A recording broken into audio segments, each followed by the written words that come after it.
Sveiki!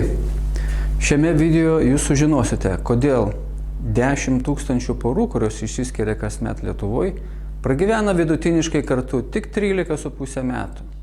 Jūs sužinosite, kodėl sutuoktiniai viens kitą atstumia iki tiek, kad santuokos pabaigoje nenori viens kito ir matyti.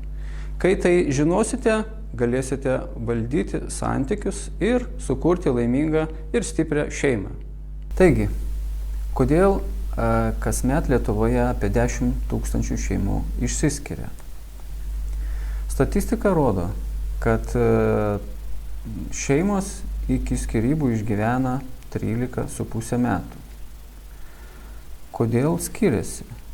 Ar iš šitos statistikos ką nors galite įžvelgti? Taip, tai yra tendencija. Kuo ilgiau sutuoktiniai gyvena kartu, tuo didėja tikimybė, kad jie išsiskirs. Kodėl išsiskiria sutuoktiniai? Aš ir tu santykių pradžioje buvę ar kartu per gyvenimą einame metų bėgyje, atstumas tarp mūsų nebūna vienodas.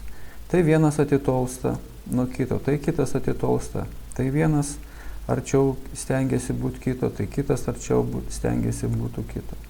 Išsiaiškinkim, kodėl didėjant bendrai gyventų metų skaičiui didėja tikimybė išsiskirti. Jeigu santykių pradžioje aš ir tu buvome puikioj santuokoj, neįsivaizdavome gyvenimą vienas be kito, praėjus kažkuriam laikui atitolome. Praėjus dar kažkiek laiko, dar labiau atitolome ir jau papuolame iš puikios į gerą santuoką. Atstumas tarp mūsų dvigubai didesnis negu buvo pradžioje. Dar po kažkiek metų dar labiau atitolstame vienas nuo kito, atstumas tarp mūsų dar labiau padidėja ir patenkame į prastą santuoką. Galiausiai dar po kažkiek laiko atstumas tarp mūsų dar padidėja ir mes papuolame į skyrybų stadiją. Na ir 13,5 metų vidutiniškai mūsų santykius tenka nutraukti ir įgyvendinti skyrybas. Kokiagi skyrybų paslaptis? O paslaptis paprasta. Tai pastovus, nežymus atstumimas vienas kito. Ir taip po truputį viens kitą atstumdami per 13,5 metų peržengiam ribą ir nebenorime būti toliau kartu. Jūs galite užsisakyti emocinio ryšio testą ir sužinoti rezultatus, tai yra pasitikslinti, kurioj stadijoje yra jūsų santykiai. Puikioj, geroj, prastoj ar skyrybų stadijoje.